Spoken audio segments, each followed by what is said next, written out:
The gospel is good news. So, how is it good news for this generation? It doesn't have to be the same way that it was good news 30 years ago, right? We do believe we're seeing in this generation of students this longing for God, whether they're a believer or not. There's a longing for God, there's a longing for hope, for something more. They know that the world is broken and they're desperate.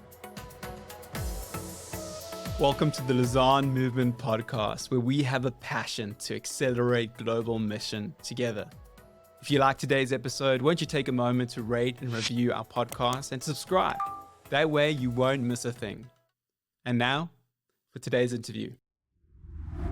Well, Tom Lin, welcome to the podcast. It's great to have you with us today. Thank you. Great to be here. And hello, everyone. So Tom, today I'm hoping to cover a large spectrum of topics with you. You had a diverse past and background and experiences. I'd love to unpack some of that with you. I want to talk about leadership, your insights on what's happening on the university campuses. But I must admit, one of the things that intrigued me most as I was preparing for this interview was just the course and your backstory and your experience of being on varsity in Harvard, experiencing campus ministry, and then you became a campus minister for InterVarsity on the very same campus that you were getting your degree. And so I'd love to hear that story. And then to follow on to that, you are now the president and CEO of that very same organization. And so, I mean, that for me is it's a testimony. It's also inspiring. And so I'd love to hear a bit about that. So just kick us off there. Just share some of your insights and a bit of your backstory with us. Yeah, I would be glad to. It certainly was not part of the plan when I first decided to go to Harvard as a 18-year-old student. My goal was to succeed in the world's eyes, to accumulate wealth and pursue the riches of the world. And when I stepped on the campus, I was surprised. God surprised me with a Christian group there that I was not intending to join, a group of students who reached out to me, who really discipled me and led me closer to the Lord. I was not looking for it. And I loved the community that was there. And through my time and relationships with those folks, through my time studying the scriptures with those folks, sort of God got a hold of me and I started following Jesus with my whole life, and that meant giving my future to him. And when it came down to thinking about what I would want to do after college or after I graduated, I thought, what better thing to do than instead of pursuing the riches of the world, pursue the riches of the kingdom? And instead of accumulating wealth, how could I give away or steward the wealth that God has given to me? And that led to a decision to become a campus minister within a varsity. One thing I tell folks too is, I had enjoyed ministry as a student so much. As a student, I was learning how to minister to others on my campus, other students, and really enjoyed that kind of ministry. And I thought, what better thing could I do after I graduate than to continue this ministry to students, but have no more classes to take? And I thought, that's how I want to spend my time. And so I became a campus minister with InterVarsity on the Harvard University campus. And it was a joy when I graduated from my first year. And now, in my 30th year, it continues to be a great joy. Yeah, I mean, as someone who works with young people, I mean, just last night I was at a campus ministry in our city, and I think of all of those young faces, the students that are there that are learning about God, and I'm inspired by your story because it just shows the possibility of those we are ministering to.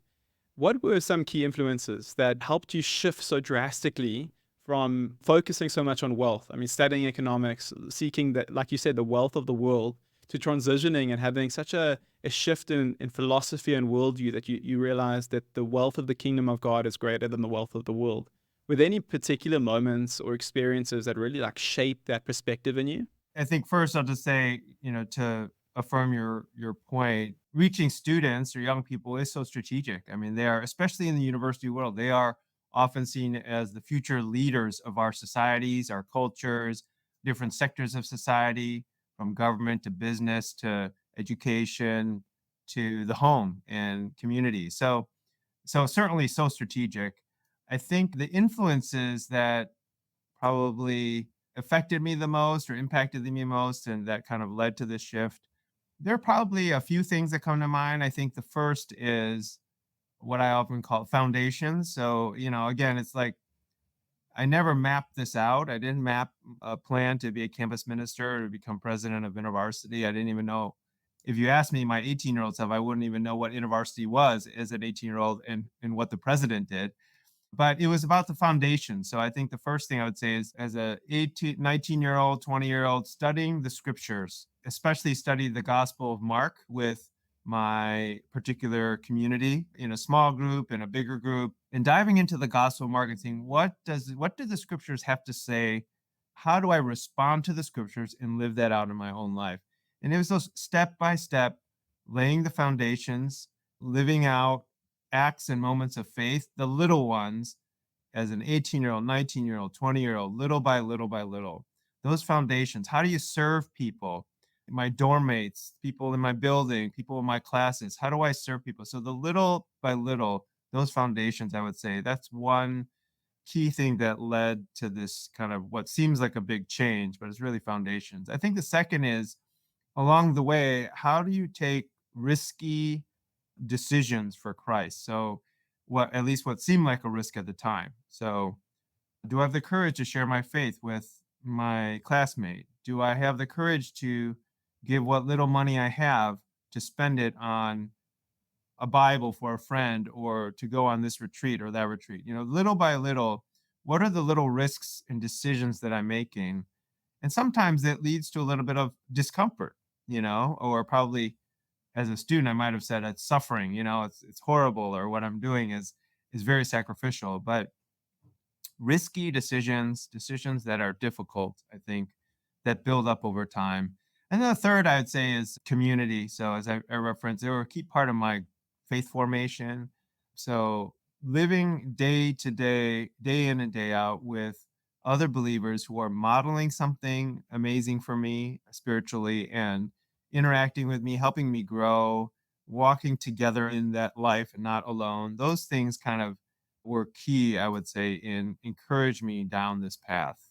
Yeah, I mean, I find that so interesting, and I'd like to maybe just zone in just a little bit on those characteristics and those qualities, because I'm sitting here as a young leader. I look to you and I see a leader way ahead of me in years and experience and in wisdom, and I wonder. Obviously, I can never plan out my years. And what advice would you give to young leaders like myself who are listening to this, who are stepping into leadership roles, who have a vision for the kingdom of God, who want to be good stewards of the opportunities God has given them? What advice would you give them as you look back over your own life? What good decisions did you make that we could potentially learn from? Yeah, I would actually say the same three things that I just mentioned to you in terms of, advice. First is establish and continue to establish firm foundations. So for younger leaders to say, nothing beats staying regularly in the scriptures to making sure you have a stronger and stronger foundation, serving the people around you, whether it's in your official ministry or not. How are you serving your family? How are you serving your neighbor? Day in and day out, those foundations are going to be critical because if the foundation's weak, and obviously there's a Bible story that has to do with this too, but when your foundation's weak, everything can come toppling down later in your life. So those foundations are really important. The second, as I mentioned, is making small, risky decisions along the way. So for younger leaders, what is a risky decision that requires faith look like at this season of your life? We're all making decisions as younger leaders, older leaders. What does it mean to make a faith filled, risky decision that might even cause some temporary suffering to yourself, that might hurt in a way, in terms of feel painful or uncomfortable in some way? And the third is to not lead alone. I think being in community, whether that's a small group of friends that journey with you the whole way, that keep you accountable, that challenge you, that grow with you, or a larger community that you're invested in, that they know your name and you know their names. It's part of how God shapes us. And I think for younger leaders, it's key to not go on this journey alone. So as you were speaking, Tom, I was thinking about the journey that we take in life. You mentioned seasons. Every season offers different challenges, different opportunities to grow in our faith, to take faith steps, to we encounter community in various ways. As you reflect back over the years, from the moment you were 18, stepping into these roles, these foundations became very important to you as you moved up in different leadership positions. I'd be curious how those three foundations, the decisions, the community, how they changed and they were challenged in the different seasons that you were in. Yeah, the seasons they differ. So I would say, for example, community is an interesting one. When I was younger, we didn't have the ability to connect digitally, virtually like we do today, right? So there's actually community is actually more enabled now for a lifetime through different seasons. In my case, it was challenging because every time I moved from one geographical context to another, it changes. So in college, in university, one might say it's quite easy because at a residential college, at least, your community is there. You're all living together. You see each other every day. It doesn't take a lot of sacrifice to spend time with community. In the stage that follows university, for many, one experiences a dispersion. People kind of disperse to different places, and it can feel more alone. And so it takes, I think the word I would say here is intentionality, right? It takes intentionality to engage or form either a new community or keep that old community because people are dispersed. Those who choose to get married or are able to have children and a family and raise a family, you have different challenges to engage in community, to keep the community, whether if it's the same community or a new community, it takes effort as well. Again, intentionality when there's so many other pressures within one's own family.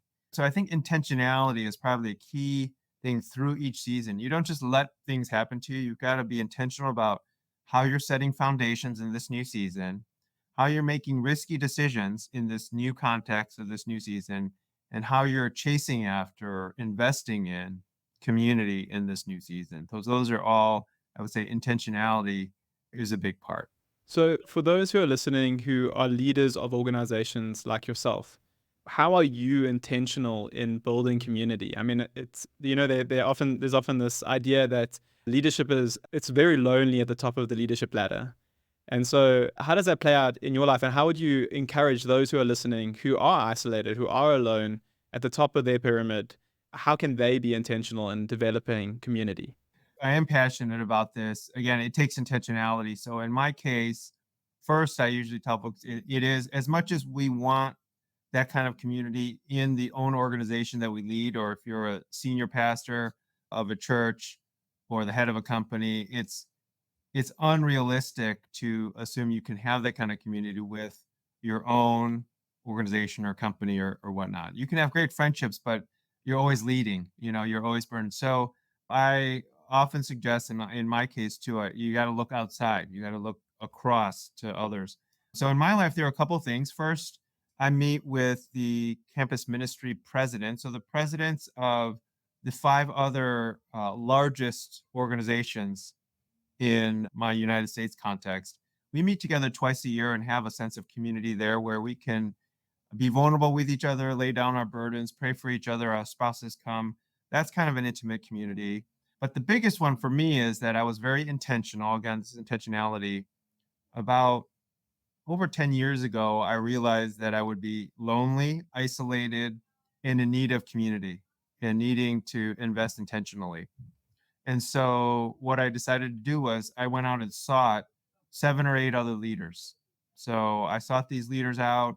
They're either leaders in other ministries, some are kind of thought leaders, some lead, just all different kinds of entities. But the one thing we had in common was we had families that we were trying to serve and lead and steward well. We had organizations or, significant ministries we were trying to lead, and we traveled a lot. This group, we've been together for about 10 years now, and that is another community. But I actually went out one by one asking each of these leaders whether they want to join such a group. And the response right away was, this is exactly what I needed. I feel isolated and I need community in this season of my life. Wow, well, I definitely found that challenging in my own life. I mean, yeah, I remember as in preschool being able to go up to another person and say, "Hey, will you be my friend?" But the older you get, the more awkward it becomes. I mean, not that you did that, but I mean, it's that concept of being vulnerable and going up to someone else and saying, "I don't know what you need, but I need you," right? And it's that's a challenge. Maybe that's one of the faith steps that we need to be taking as leaders. Yes, that's right. Yeah, and I think it is interesting how, and I think more and more in the world we live in today, people do feel isolated and alone, and they want community. So, in a way, I think yes, it takes a courageous step, but it really is true. People are alone and wanting community. So when you offer it, I think most people it's what they've been looking for, and they'll respond positively. So I'd be interested to hear about some of your faith steps, the decisions that you made in different seasons that required you to step out in faith, that element of risk that you mentioned earlier. Could you share one or two stories that might inspire us or encourage us? So maybe I'll share more, personally. When my wife and I got married, we had a vision to serve the Lord in global mission. We wanted to go abroad and give a season of our life to pioneering work, to, an unreached people group, a place that was under resourced. And so we didn't know what that might look like. And we started researching and we thought, Lord, wherever no one else wants to go, we will go. And that was a faith step. That was very difficult. But we were newly married. We didn't have kids yet.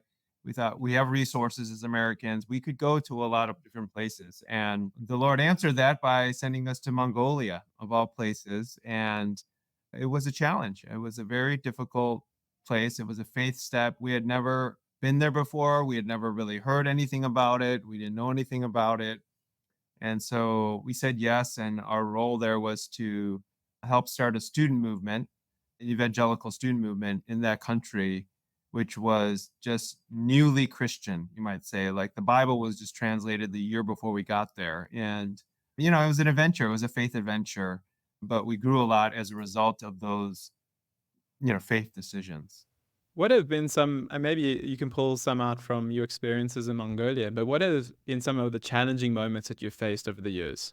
As you reflect back, have the challenge of leading ministries, leading yourself, what are one or two challenges that you faced and you feel that could encourage others? Yeah, I mean, I think in particular to Mongolia, and this is a good concept for leadership in general, is how do you lead without language?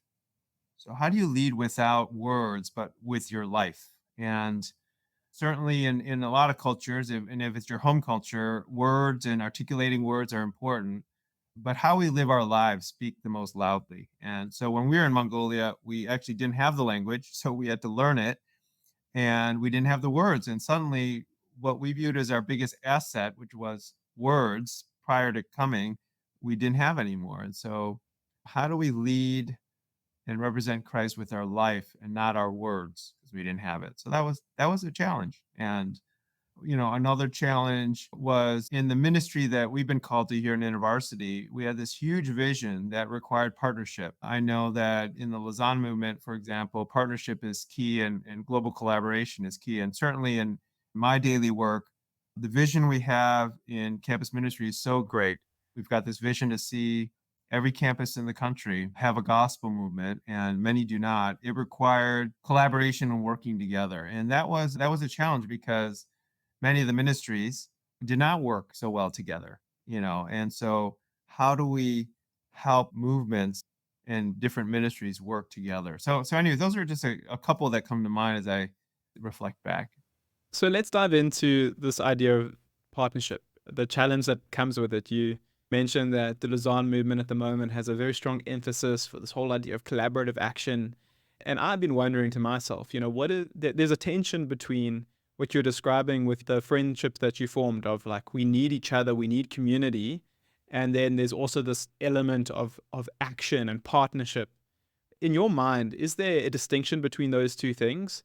Do you, like as you consider partnerships and collaboration, is there a tension that plays out between community and collaboration? I don't think there's a tension as much as I would say sometimes we can mistake relational connection or relational unity with what you might call, structural partnership or, some structural initiatives, organizational initiatives. So, and both are important. I think it's important to have relationship with one another, speak well of one another, have unity in Christ through our words together. That's certainly very important. Often that's the easier part, but that takes time and that takes investment as well. And then when you get to like structural ways to actually collaborate or partner together, that's when it gets more difficult because then often you're talking about using organizational resources, organizational time and priorities, people, and allocating them towards doing something together. And that means that you're usually not doing something in order to do this new partnership thing. So that's when it gets a little bit more challenging. But I think both are important. So, what have been some of the biggest obstacles you've seen to unity and collaboration? And I think on the flip side to that question, what has helped foster unity and collaborative action? Challenges is sometimes it's distrust. So this is where the relational component is important. If you don't really know the person or don't know the organization, it's hard to trust them and just say, "Hey, we'll partner with you." So having that trust is really important. So I think that's sometimes a barrier. I think sometimes our systems related to funding or other things are obstacles. So if your organization and how you view your funds and your resources and your stewardship of those resources are very narrow, then you naturally, as a leader, would feel accountable to spending your resources to accomplish those narrow objectives. Those are all understandable obstacles, I think. So I think the ways that I've seen those obstacles overcome is when we can have a bigger kingdom mindset. So when we can have our leadership or the boards of our organization say, "Hey, does our mission need to be that narrow? Aren't we really about a kingdom mindset? Like, actually, it's not about us. It's about the impact on the kingdom. It's about those students who have never heard the gospel before. That's what it's about. It's not about whether InterVarsity does this or the other organization does that.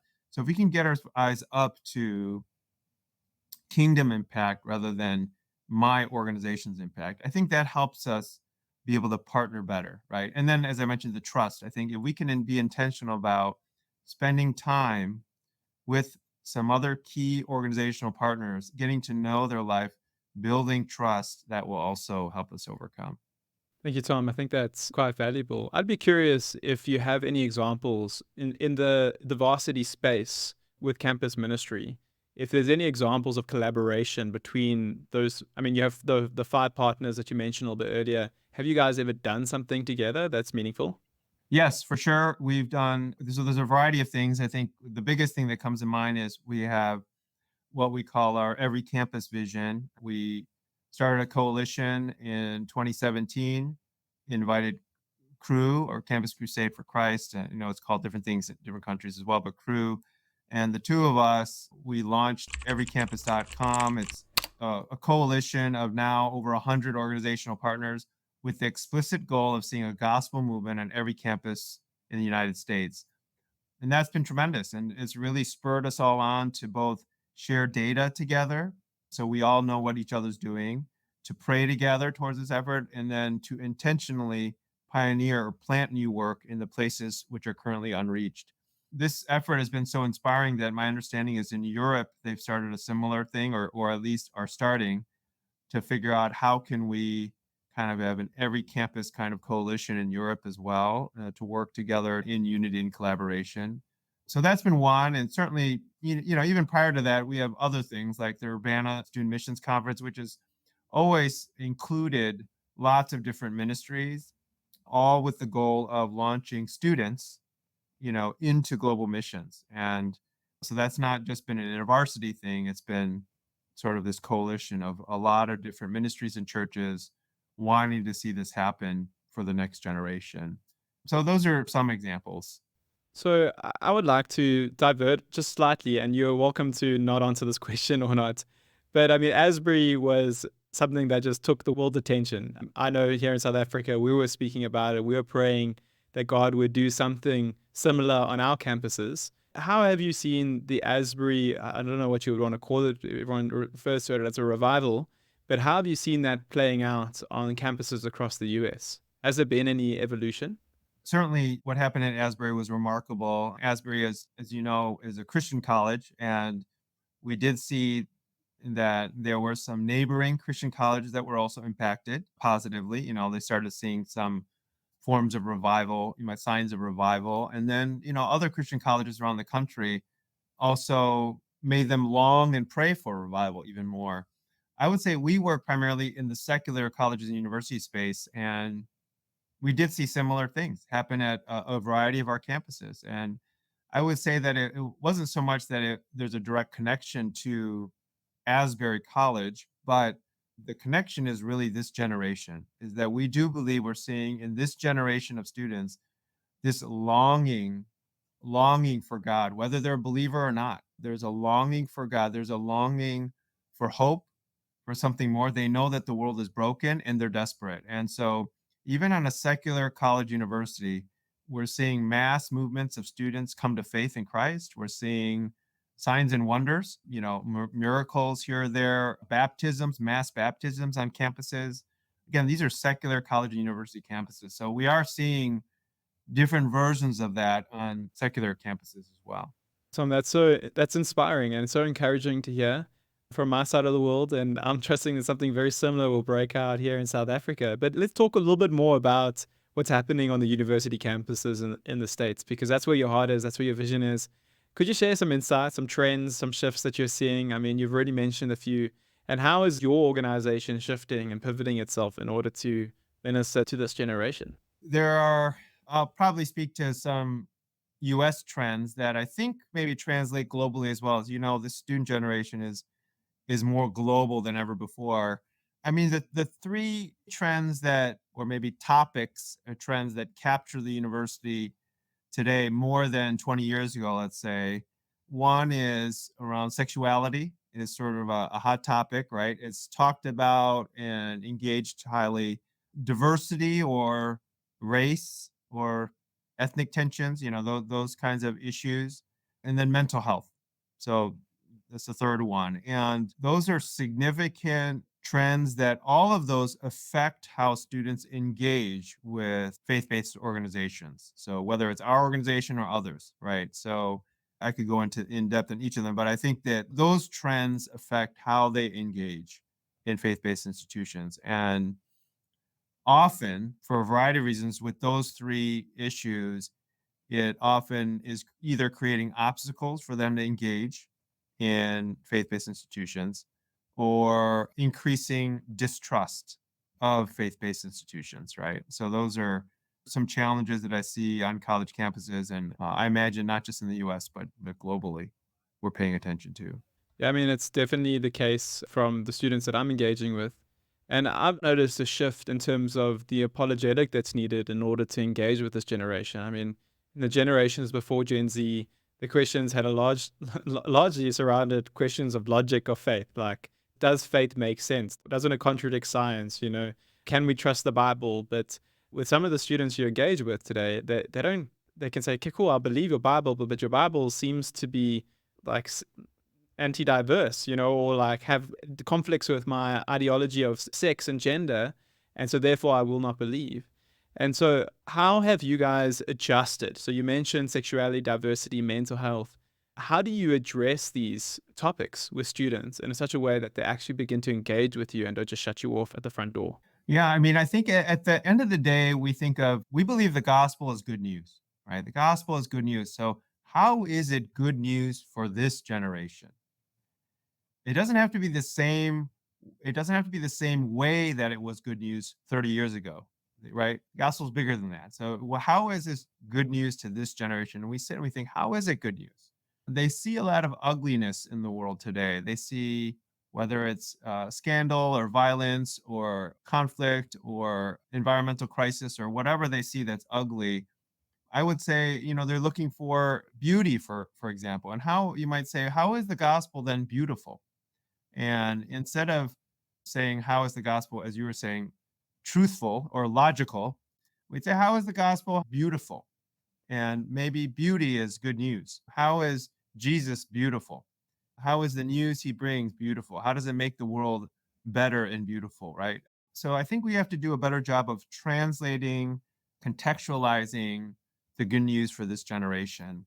And that is one of the ways that we do it. We think about what is the role of beauty in there. We might utilize more art or story in how we engage this generation.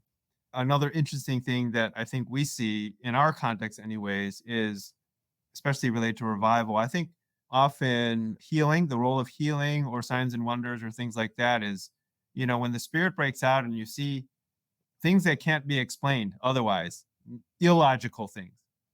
This generation doesn't know what to do with it, and they're like, wow, there must be something else here, and that's also speaking to this generation when we see that. And of course, the fastest growing parts of the church, I think, globally, often are seeing kind of, signs and wonders and some just spirit led revival. And we also see that on campuses as well.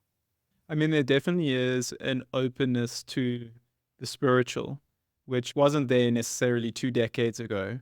And as you were speaking about the beauty of the gospel, I was challenged to ask the question, how is the gospel beautiful to me?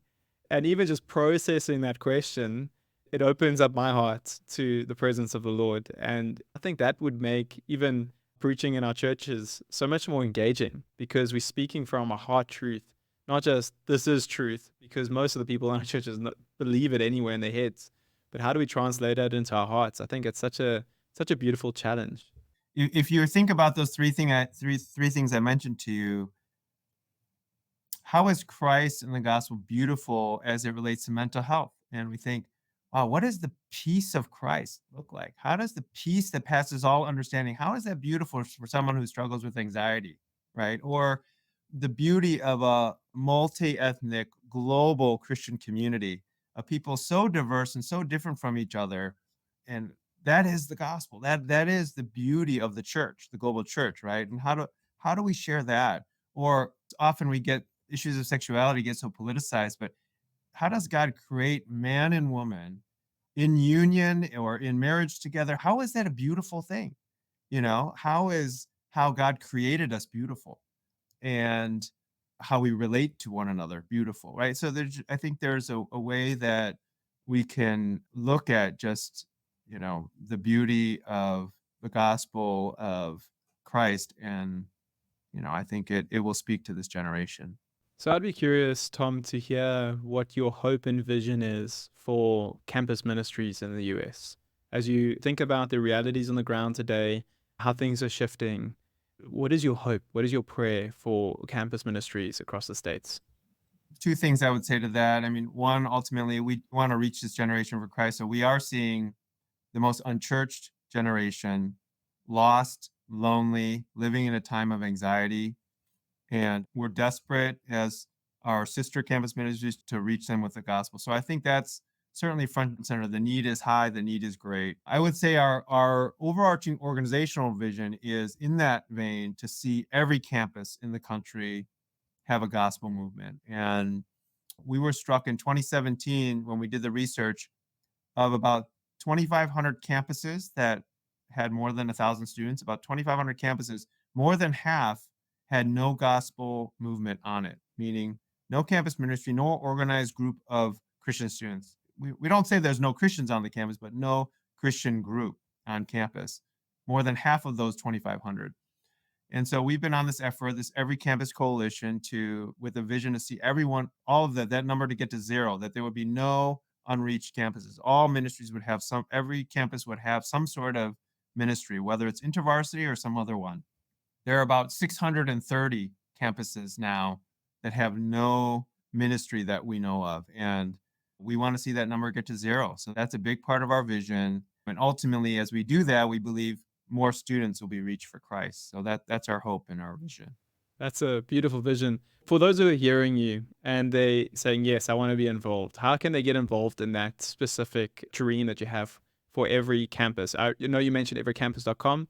Is there anywhere else you'd like to point them? Well, first, yeah, everycampus.com we have a tool there that actually you input your address and you'll see, if you live in the US, you'll see a campus that's nearby you pop up and it'll tell you if it's reached or not.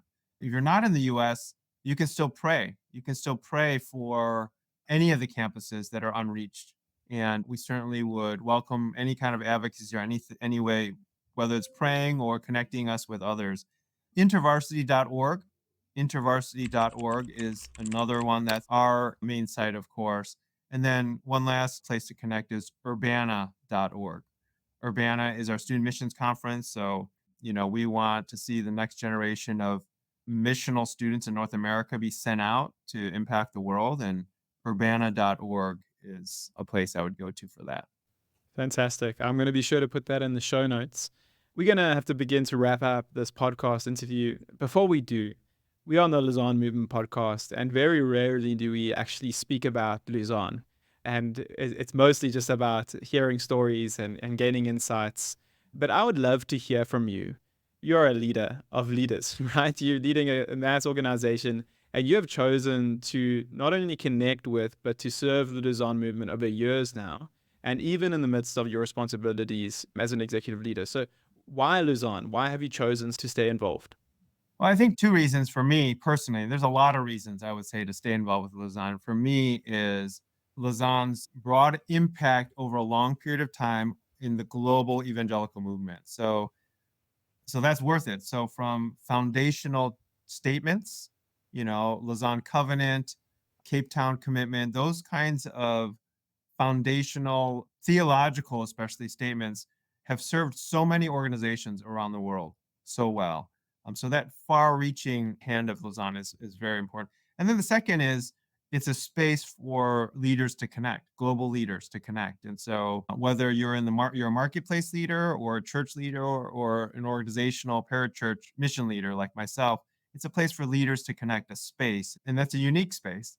And so for me, it's worth that time. And I think the opportunity to connect with others in person or virtually is, there's no other space quite like it. So that's why it's worth it. Well, I certainly believe it's worth it too. We mentioned a little bit earlier this concept of collaborative action. I'd be curious to hear from you as a national leader, so a leader of a national organization, InterVarsity. What role do you believe an organization like InterVarsity plays on the global, in terms of global collaboration? So, what value do you believe InterVarsity adds to the global conversation, like within conversations within Lausanne? And on the other side of that spectrum, how does Lausanne add value to a national movement like InterVarsity? I mean, the first thing that comes to mind is we just want to be hands and feet to, like, however we can serve the global Lausanne movement or global movements in general. So, an example would be, so we don't feel like as an American movement, we need to lead, we need to, be front and center. We're happy to be behind the scenes and just be serving. And I mean, actually, since Lausanne 74, the Urbana Student Missions Conference, so our organization, our little organizational department has served Lausanne. Paul Little was one of the directors of 1974 Lausanne. He was the Urbana director, and evangelism director for InterVarsity. At Cape Town, essentially the Urbana team, our operations team, our program team, essentially we're all the behind the scenes leaders at Lausanne Cape Town. And so if we can offer up those services and to support the global movement, we're happy to. I think we benefit so much from being with especially leaders from the majority world. We learn a lot too, I should say, from our sister organizations and leaders who are in other parts of the West. But for the majority world, we love learning from what's going on in Africa, Asia, Latin America. We benefit from so much from that kind of global interaction. So I would say it inspires us and reminds us that the evangelical church around the world is doing well and thriving, and when we're in those settings. And so that's how I think we really benefit and need to stay connected and involved in Lausanne. So that's why we do it. Well, Tom, this has been such a rich conversation and very encouraging to hear some of your insights on leadership, hear about what's happening on the ground in the varsities in the States, and even to hear how you connected to Lausanne. And I really hope that it inspires those who listen. And I know that from being on the inside, on the staff team, that InterVarsity have really been a blessing to our organization, even right now. We have Tanya van Horn, who's with us right now from InterVarsity, and she's just such a blessing to us. So, Tanya, if you're listening to this, a shout out to you. But Tom, we're going to wrap up. Do you have any closing thoughts that you'd like to leave with our listeners? I'm always grateful for the opportunity to talk about my favorite things about campus ministry and this student generation, as well as the global work that God is doing through ministries like ours and like Lausanne. And it's a privilege. So I'm grateful. Well, Tom, thank you for your time. It's been great. Thank you.